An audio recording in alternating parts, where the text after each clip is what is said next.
Ang nakaraan, tuluyan ng nilamon ng kapangyarihan ng Lich si Agnisa, wala pa rin siya sa kanyang sarili. Matapang na hinarap ni Nine si Agnisa at sinabihan ang ating bida na tumakas na dahil kaya naman daw niyang harapin ito. Ngunit isa lamang itong ilusyon ng kanyang tiwala sa sarili. Akala niya ay hamina na si Agnisa, ngunit nang subukan niyang antaing ang atake nito, hindi man lang nag-alangan si baby girl. At sa isang iglap, isang nakakapasong init ang lumukob sa kanya, dahilan upang hindi niya mapigil ang manginig sa takot.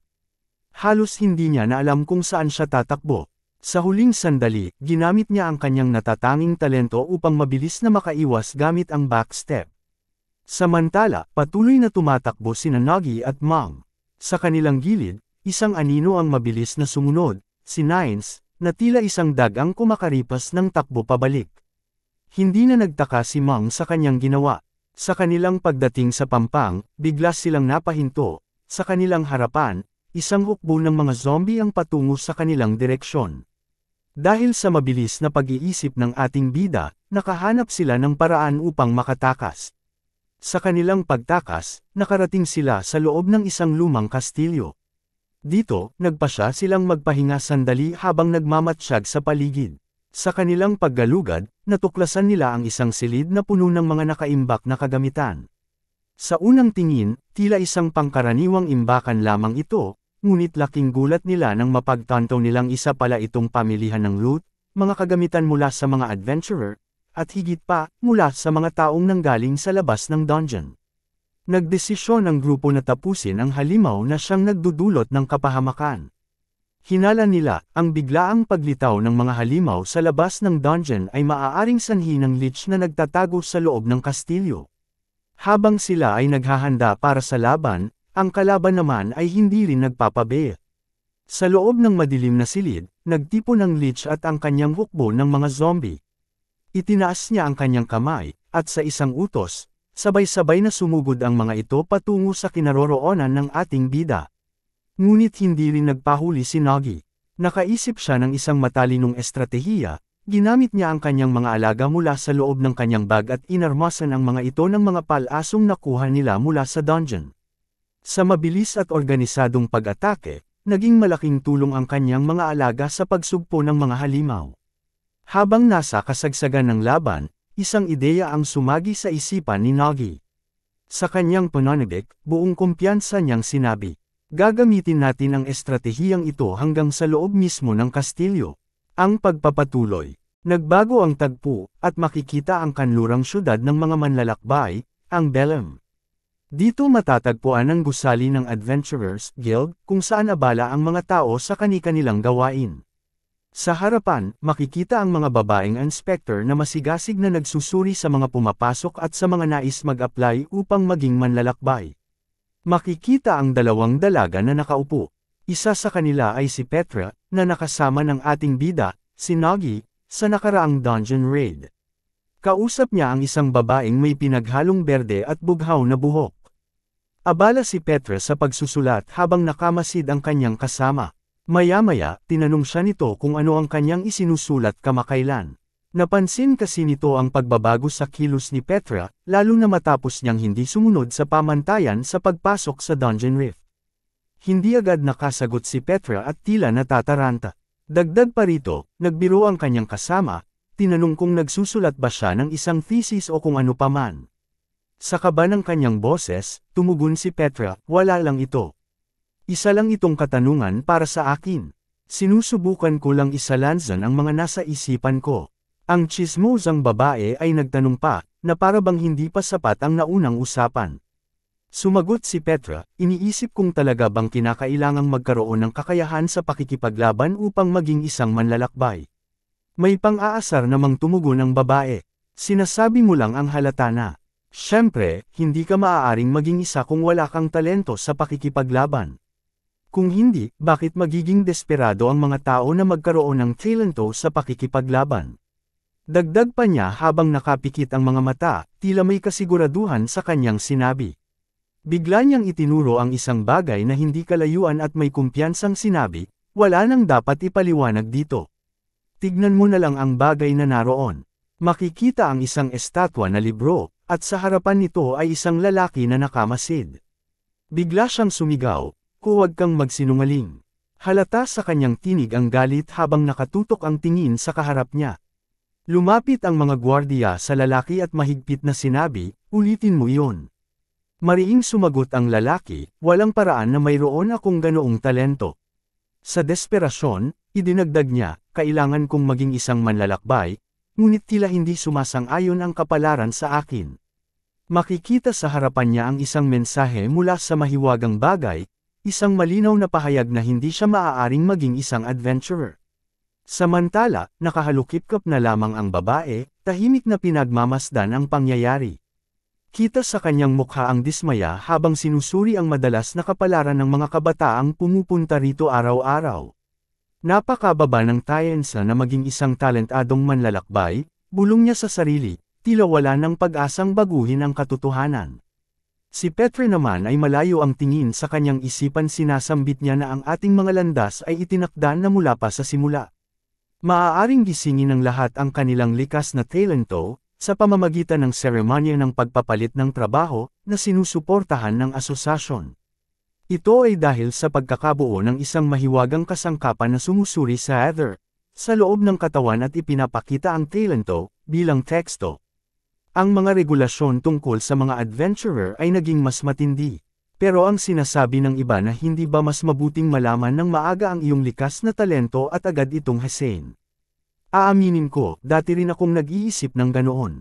Habang ginuganito lahat at sinusulat ito ni Petre, biglang nagsalita ang babae sa kanyang tabi. Sinabi nito na, "Hindi ko alam kung bakit sabik akong maging isang adventurer.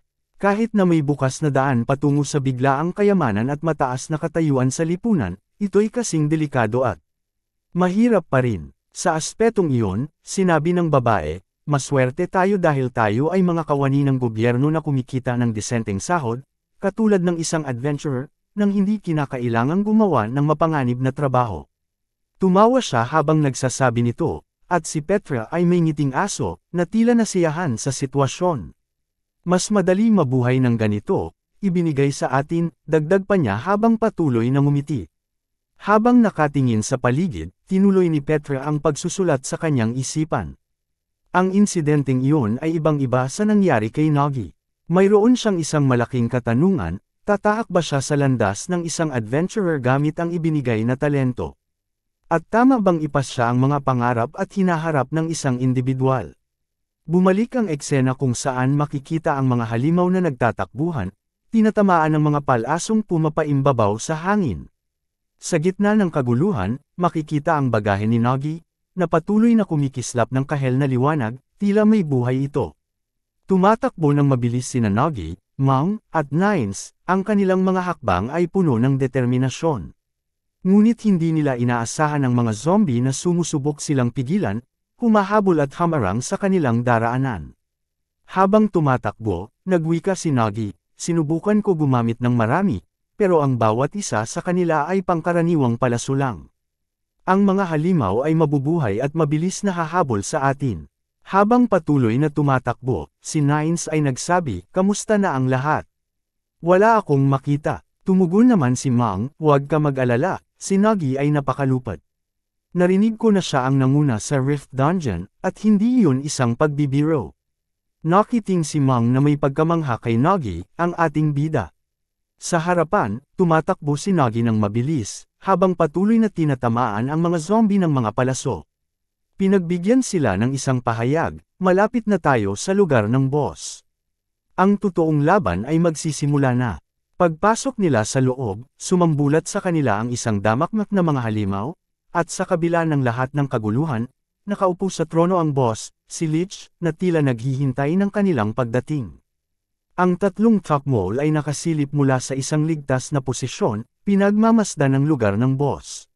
Ramdam nila ang bigat ng pagsubok na kanilang haharapin, ngunit inaasahan na nila na magiging mahirap ang pagpunta sa boss.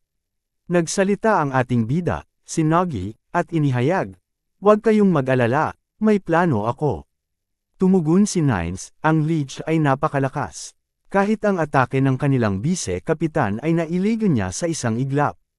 Tahimik na nakikinig si Mang, ngunit si Nagi ay hindi nag-alinlangan. Sinabi niya, kailangan nating pasukin ang mga kalaban na nakalinya at patumbahin ang mga ito. Kailangang magtulungan tayo at gumawa ng isang surprisang atake bago pa sila makapag-react. Nagyabang na naman si Nines at sinabi, huwag kayong mag-alala, nandito ako. Kaya kung patumbahin sila sa isang atake lang. Ngunit hindi nakaligtas sa pansin ni Nagi ang lakas ng boses ni Nines. Agad itong nagsalita, huwag kang magingay. Ang mga halimaw ay mapapansin tayo agad. Nag-alala si Nines at humingi ng tawad, pasensya na, hindi ko alam na malapit na pala tayo sa kalaban. Hindi na pinansin ni Nagi si Nines at nagsalita ng may pagkainis, wala yang maitutulong. Kailangan ko na agad simulan ito. Habang nag-iisip si Nagi, hinuhugot niya ang isang bagay mula sa kanyang bag. Para makarating tayo sa boss, kailangan nating malampasan ang mga undead na humaharang sa ating daraanan, sabi niya. Pero, kahit ako, hindi ko kayang labanan silang lahat. Ipinakita ni Nagi ang kanyang pana at nagsalita ng seryoso, hindi na natin kailangang labanan ang lahat ng ito. Tuluyan nang ang pinakawalan ng ating bida ang palaso tungo sa mga zombie sa kanilang harapan. Ngunit ito ay, tungo pala sa Candelaryang ilaw na sinadya ng ating bida. Nang ito ay tuluyan ng tamaan, naglabas ito ng malakas na pagsabog, at ang paligid ay biglang nagdilim. Ang mga undead ay malakas ang pang-amoy kesa sa kanilang paningin, sabi ng ating bida, habang handa silang magpatuloy sa laban sa dilim. Kung nabasa mo ang kilalang aklat tungkol sa mga undead, Walking Death. May kwento tungkol sa isang tao na sinamantala ang matalas na pang-amoy na ito sa pamamagitan ng pagtatakip ng kanilang katawan ng mga bangkay. Makikita ang paligid na napapalibutan ng kalimbahin na kulay. Ito pala ay isang usok na nanggagaling sa bag ng ating bida. Pagpapatuloy nito, at matagumpay na nakapasok sa isang napakalaking hukbo ng mga buhay na patay. Wala akong anumang bangkay na maipantatakip sa sarili ko ngayon, pero sa kabutihang palad, unti-unting naiimbak ng bag ko ang amoy ng lugar na ito. Sa kanilang paglalakad, nagtanong si Nines, anong amoy iyon? Makikita si Mang na tila nahihilo, ang lakas ng amoy na inilalabas ng bag ng ating bida. Tiisin mo lang, sagot ng ating bida, ang amoy na ito ang magsisilbing proteksyon natin para hindi tayo matuklasan ng mga kalaban. Papasok tayo hanggang sa boss na si Lich sa ganitong paraan. Makikitang hindi kumikilos ang mga halimaw, tila ba mga bulag sila. Dahan-dahan at maingat silang naglalakad, sinisiguradong walang ingay ang bawat paghakbang. Si Mang, sa kanyang biro, ay nagpapanggap na isang zombie.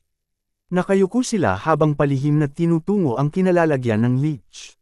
Ang boss na si Lich ay nakamasid. Ang galit na tono ng kanyang boses ay naramdaman sa bawat salitang binitiwan niya.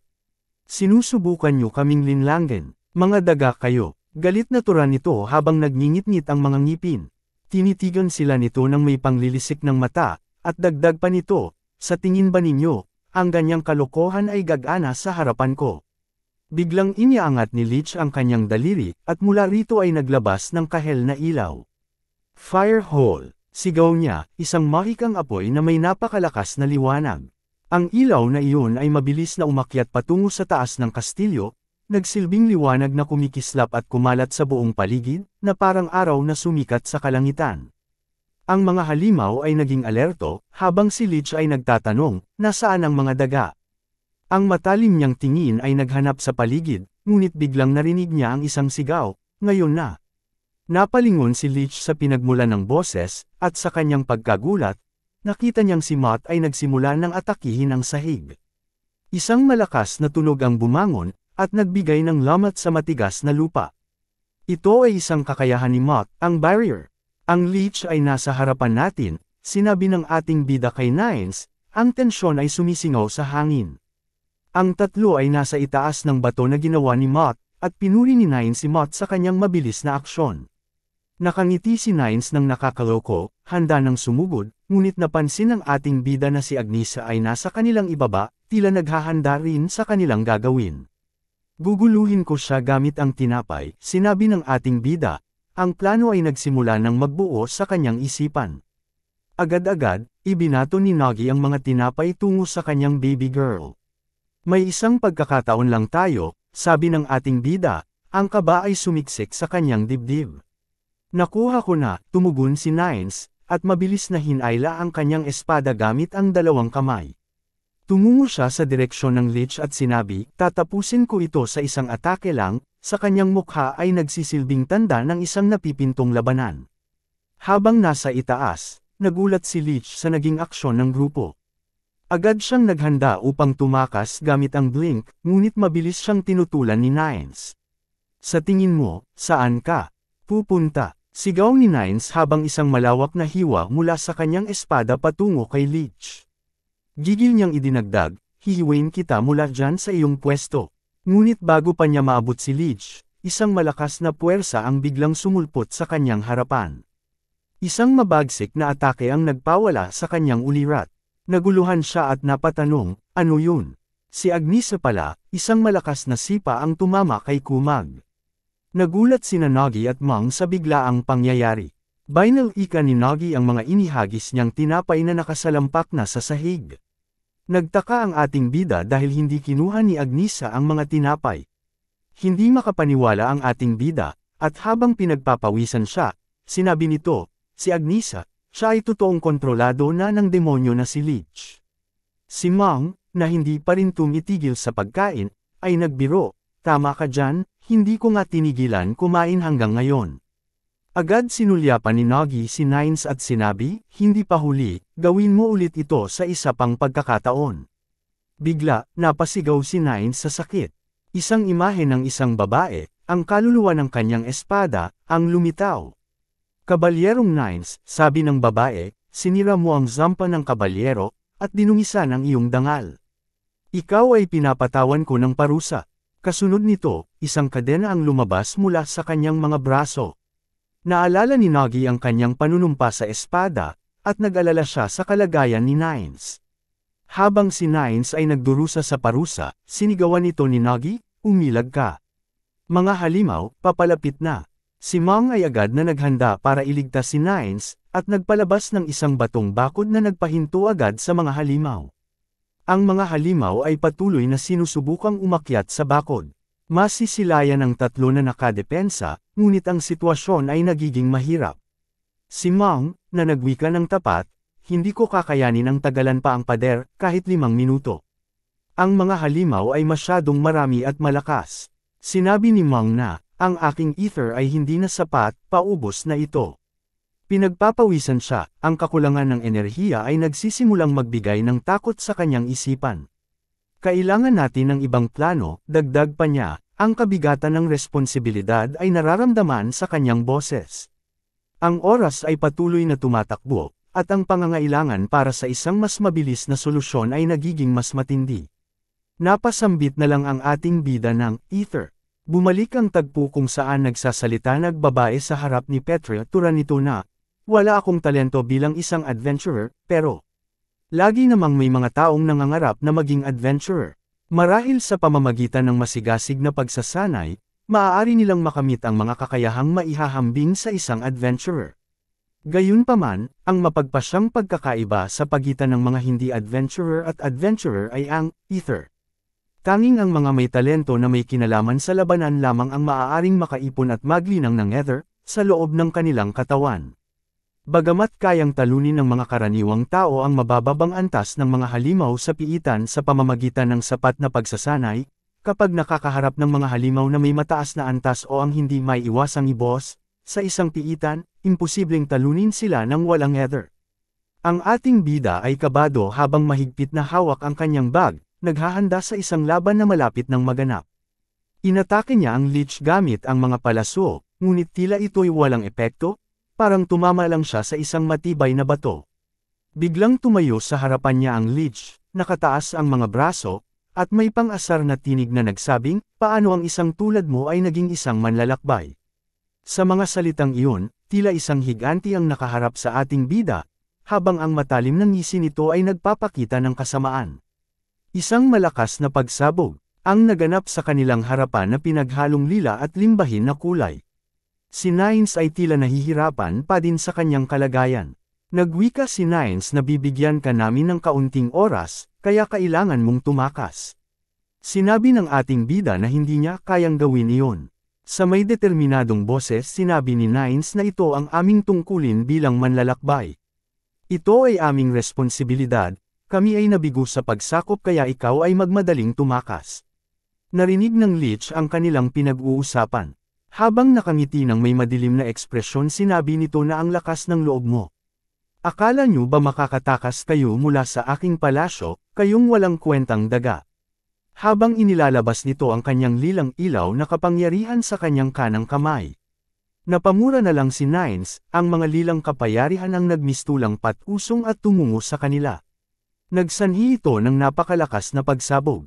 Halos mawalan ng malay si Nines at si Mott sa lakas ng atake na tumama sa kanila.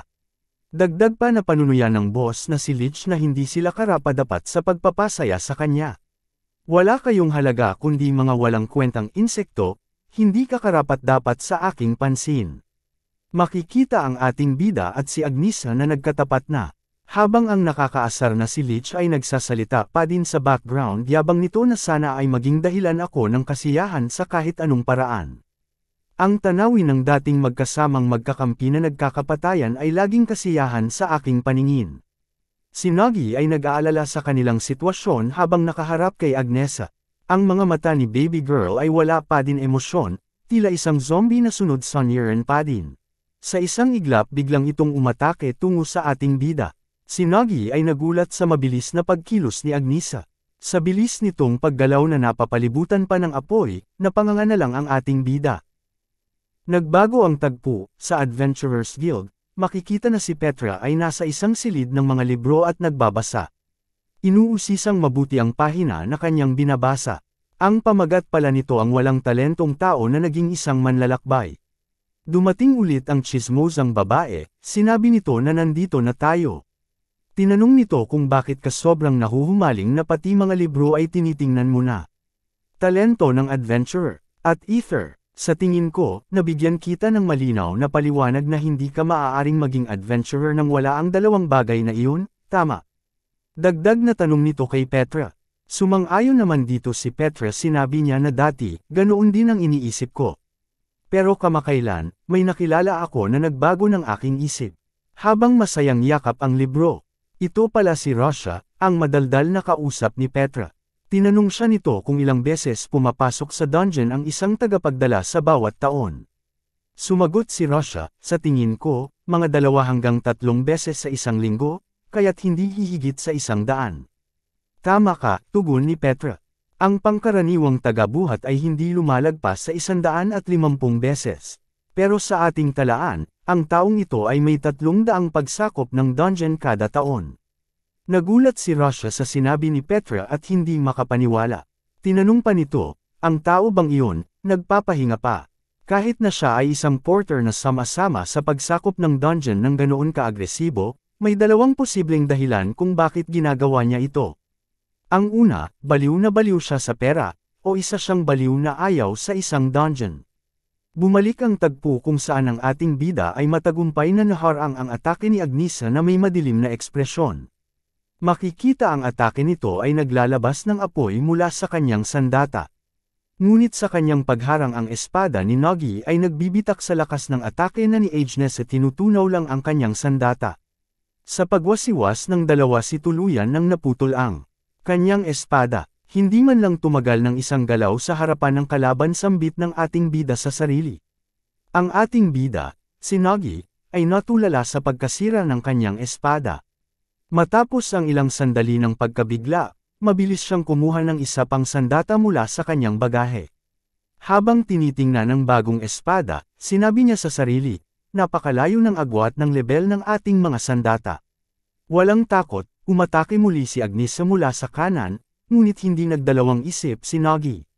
Mabilis niyang sinalag ang atake gamit ang bagong espada, ngunit sa hindi inaasahang lakas ng hampas ni Agnesa, ang espada ni Nagi ay madaling naputol.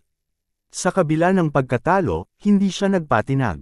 Kumuha siya ng panangga at humarap muli sa kanyang kalaban. Sa sahig, makikita ang mga pira-pirasong espada na nagkalat, mga patunay ng tindi ng kanilang laban. Napagtanto ng ating bida, si Nagi, na may bentahe pa rin siya sa laban. Habang tahimik na nakamasid kay Agnesa mula sa sulok ng kanyang mata, inaalala niya ang isang mahalagang detalye. Ang tanging magagawa lang niya sa ngayon ay panuurin ang labanan at pag-aralan ang galaw ng mga manlalakbay, pati na rin si Agnisa. Habang minamasdan ang kanyang kalaban, napansin ni Nagi ang pattern sa atake ni Agnisa. Ang atake ni Agnisa, aniya, ay palaging nagsisimula sa pagpapaapoy at sundan ang kanyang galaw ng espada. Isang mahalagang impormasyon na magagamit niya upang makapagplano ng susunod na hakbang sa laban. Isang matinding atake mula sa harapan ang isinagawa ni Agnisa laban sa ating bida, na parang isang laser na gawa sa apoy. Sa kabutihang palad, nasangga ito ni Nagi gamit ang kalasag. Habang tinitingnan ng kalaban, sinabi ni Nagi sa sarili, kahit alam ko ang pattern ng atake ni Agnisa, masyado itong mabilis para sa akin. Habang naghahanda si Agnisa upang umatake mula sa taas, napansin ni Nagi ang mabilis na galaw nito. Ang susunod na atake ni Agnisa, sabi ni Nagi, ay magaganap sa loob ng 0.2 na segundo. Kung aantayin ko ang galaw nito, magiging huli na ang lahat. Muling nakailag si Nagi sa isang mabilis na atake, ngunit sa kanyang iniisip niya, kailangan ko pang paigtingin ang galaw ko at hulaan ang galaw nito ng mas maaga. Walang tigil ang laban ng dalawa, halos puro linya ng apoy ang kanilang itinatanam sa paligid, at mabilis na naiilagan ng ating bida ang bawat atake ni Agnisa. Hindi inakala ng ating bida na mas mabilis pa ito sa inaakala niya, sinusubukan niya bilasan pangunit nasa limitasyon na siya ng kanyang bilis. Naalala ng ating bida ang laban niya kay Derokan na hangal.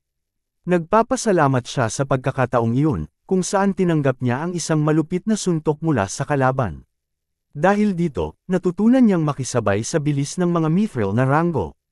Muling kumuha ng sandata si Nagi mula sa kanyang bag, dalawang palakol na matalim. Habang papaatake, iniisip niya, mayroon lang dalawang bagay na pwedeng magpabago sa sitwasyong ito, ang talunin ng Lich na may kapangyarihang domination magic, o tuluyang atakihin ng malakas si Agnisa at mawala ito sa malay. Habang papalapit kay Agnisa, pinagmamasdan siya ng dalawa na may matalim na tingin. Ang tensyon sa pagitan nila ay halos maramdaman sa hangin. Sa ngayon, wika ni Nagi sa sarili, ang tanging mapagpipilian ko ay ang huli. Kahit isang beses lang, kung maipapatamo ko lang ang isang suntok kay Lady Agnisa, patuloy niyang iniisip habang pinaplano ang susunod na hakbang. Tuluyan ng ginamit ni Nagi ang palakol, na kanyang tinawag na makapal at matibay. Ngunit sa kanyang pag-take ng atake ni Agnisa, napansin niyang naputol lamang ito sa lakas ng paghampas. Mabilis na umatras ang ating bida, hindi makapaniwala sa bilis ng pagkabasag ng kanyang sandata. Sinubukan niyang gamitin ang sibat upang samantalahin ang layo, ngunit sa lakas ng atake ng apoy ni Agnisa, nagulat na lamang siya nang maputol din ito agad. Muling nabigo si Nagi. Nakatingin siya kay Agnisa na may galit na ekspresyon sa mukha. Walang kwenta ang mga ginamit kong sandata laban sa kapangyarihan ng mahika ni Agnisa. Naisip niya, ang galit ay tila sumabog sa kanyang dibdib. Nangingit-ngit siya sa galit. Tinawag niya si Gluttony, at lumabas ito mula sa kanyang bagahe. Inutusan ni Nagi ang Gluttony na ilabas ang lahat ng sandata mula sa loob ng bag. Makikita ang mga espada na nagtatalsikan sa ere, kumikislap sa ilalim ng liwanag, habang ang ating bida ay naghahandang umatake muli, ang kanyang mga mata ay puno ng determinasyon. Umatake ang ating bida gamit ang kanyang dalawang espada, at isang matinding salpukan ang nangyari sa pagitan nila. Ngunit sa kasamaang palad, ang espada ni Nagi ay tuluyang nahiwa sa lakas ng hampas. Sa mabilis na reaksyon, agad niyang kinuha ang punyal na nasa sahig, at sa suprisang atake ni Agnisa, ito'y maagap niyang nasangga. Tuloy-tuloy ang ating bida sa kanyang paulit-ulit na galaw, ang patuloy na pagkuha ng mga sandata upang salagin ang bawat atake ni Baby Girl at maiwasan ang mga atake ni Agnisa. Alam niyang hindi lang ang espada niya ang masisira, kundi pati na rin ang espada ni Agnisa. Matalim na pinagmamasdan ng ating bida ang espada ng kanyang katengali na unti-unting nagkakabitak. Kaunti na lang, bulong niya sa sarili. Muli niyang ikinalat ang mga espada sa paligid at agad na naglunsad ng isang mabilis na atake. Napakabilis ng kanyang kilos, parang kidlat, habang si Agnisa naman ay buong tapang na sumasangga sa bawat atake. Parang mga guhit ng liwanag ang kanilang mga galaw, mabilis, matalim, at walang kapantay. Nagliliyab ang mata ni Nagi sa matinding determinasyon, pilit hinaharap ang bawat atake ni Agnisa. Ang kanilang laban ay tila walang katapusan, isang banggaan ng lakas at kakayahan. Matalim ang tingin nilang dalawa sa isa't isa, walang gustong magpatalo. Sa bawat salpukan ng kanilang sandata, malalakas na pagsabog ang lumilikha ng nakakasilaw na liwanag at nagliliparang apoy. Ang matinding enerhiya mula sa kanilang sagupaan ay nagpapayanig sa paligid.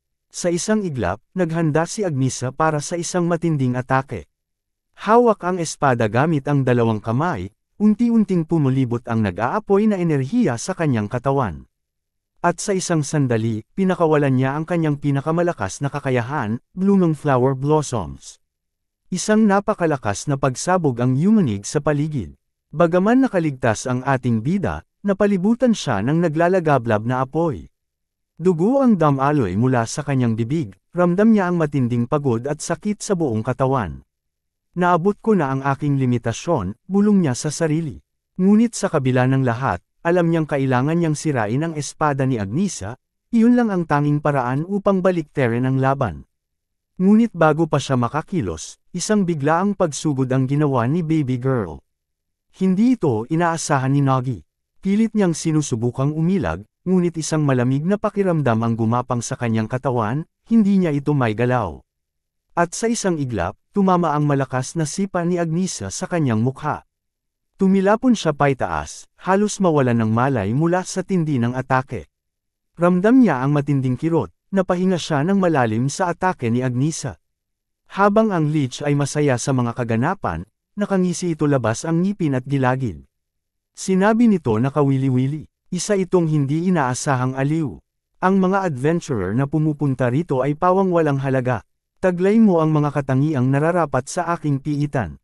Gamitin mo ang iyong lakas para sa aking piitan, sambit nito kay Agnisa. Dagdag pa nito na pagkatapos, ang aking piitan ay lalawak lampas sa lugar na ito at lalamunan ang buong kaharian. Dahil sa iyo, mas lalakas ang aking piitan. Sigaw nito, masayang sinasabi ito kay Agnisa. Makikita na sa sahig ang mga kagamitan ng ating bida na wasak.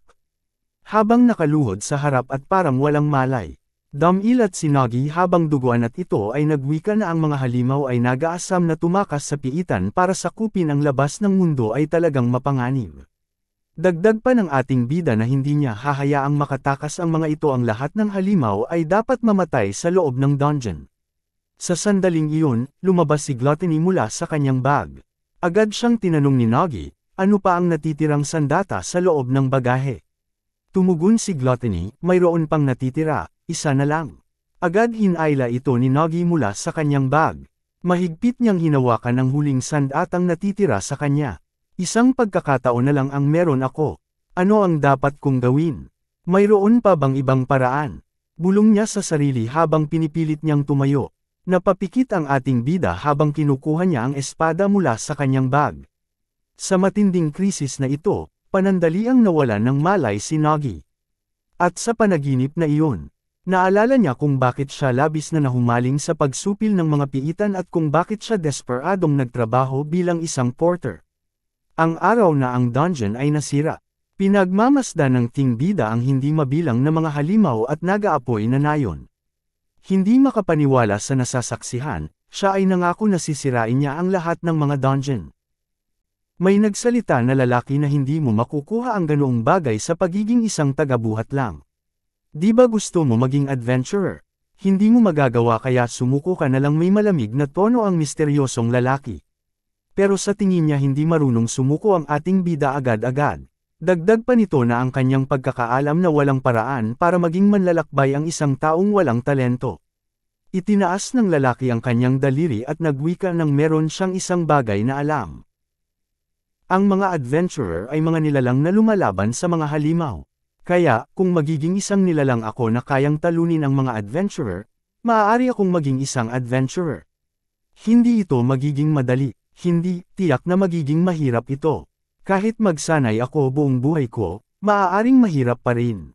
Pero kung may isang paraan, sanayin lamang ang isang teknik ng espada. Kahit gaano ko subukang magsanay sa iba't ibang teknik, hindi ko maabot ang antas ng isang adventurer. Kaya, isang espada na pinuspos ng buong lakas ko, iyon lang ang aking pag-aaralan. Kung gagawin mo iyon, siguro, baka sakali, sa pamamagitan ng isang espada na iyon, maaabot mo ang antas ng isang adventurer. Mula noon, sinanay ni Nagi ang kanyang all-out slash. Siyempre, gaano man siya magsanay, walang talagang nagbago. Parang bumangga sa isang napakalaking pader, hindi niya maabot ang antas ng isang adventurer. Pero kahit ganoon, hindi tumigil ang pagsasanay. Kaya, iyon ba ang dahilan?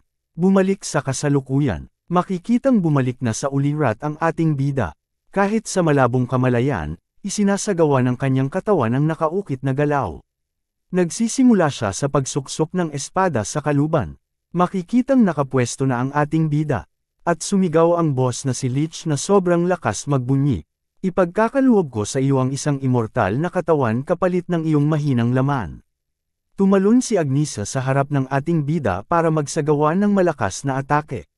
Sa matalim na tingin tungo sa ating bida sinimulang niyang kumuha ng puwersa sa kanan at nagliyab ang espada nito. Sinabi ng ating bida na ang hindi maaaring maging isang adventurer ang isang tao ng walang talento. Kung walang kakayahang gumamit ng ether, hindi makakapatay ng mga halimaw ang isang tao. Habang dahan daw ang hinuhugot ng ating bida ang kanyang espada mula sa kanyang bag, may lumalabas na kulay bughaw na ilaw mula dito. Sa huling sandali, mahina ngunit mariing winika ng ating bida, ito ang aking napagpasyahan. Hindi ba? Kasabay nito, isang nakakakilabot na ekspresyon ang lumitaw sa kanyang mukha, isang halong determinasyon at bangis na hindi pa niya naipapakita noon. At tuluyan ng pinakawala ng ating bida ang isang napakalakas na atake tungo kay Agnisa. Walang nagawa ang kanyang kalaban kundi mapa-atras sa gulat. Sa lakas ng impact, tuluyan nang nabasag ang espada ni Agnisa. At si Lich ay tahimik na nakaupo at pinapanood ito. Samantala, si Lich ay tahimik na nakaupo sa malayo, walang imik habang pinapanood ang nagaganap. Madilim ang kanyang ekspresyon, at ang kanyang mga mata ay nagliwanag sa isang hindi maipaliwanag na ningning. Parang lumiit ang kanyang paningin habang unti-unti siyang tumagilid, tila may kung anong nangyari sa kanyang isipan. Nahulog ang kanyang ulo sa sahig, nakanganga pa rin na para bang hindi niya inakala ang sariling pagkamatay. Tuluyan nang ang nag-api ng ating bida ang hambog na si Lich. Sa araw na iyon, hindi na unawaan ni Nagi ang kanyang nagawa. Ang sand at ang kanyang ginamit ay isang espada na pumuputol sa pagitan ng mga adventurer at hindi adventurer, isang espada na hinubog ng itim na ether. At mula sa kanyang brutal na estilo ng pakikipaglaban, isang bagong landas ang nabuo. Ang kanyang pamamaraan ng espada ay kalaunan nakilala bilang ang Azrahan na teknik, isang estilo ng espada na nagtutulak sa mga hangganan ng anumang sandata. Ngunit sa dulo ng lahat, naubos na rin ang lakas ng ating bida. At sa wakas natapos na ang kanyang laban, bumagsak siya sa lupa, tuluyang nawala ng malay. Hanggang dito na lang ang ating kwento tungkol sa ating bida na si Nagi. Sana ay nagustuhan ninyo mga kazens. Huwag kalimutan mag-subscribe, i-like at i-share ang ating video. Lubos po kaming nagpapasalamat sa inyo.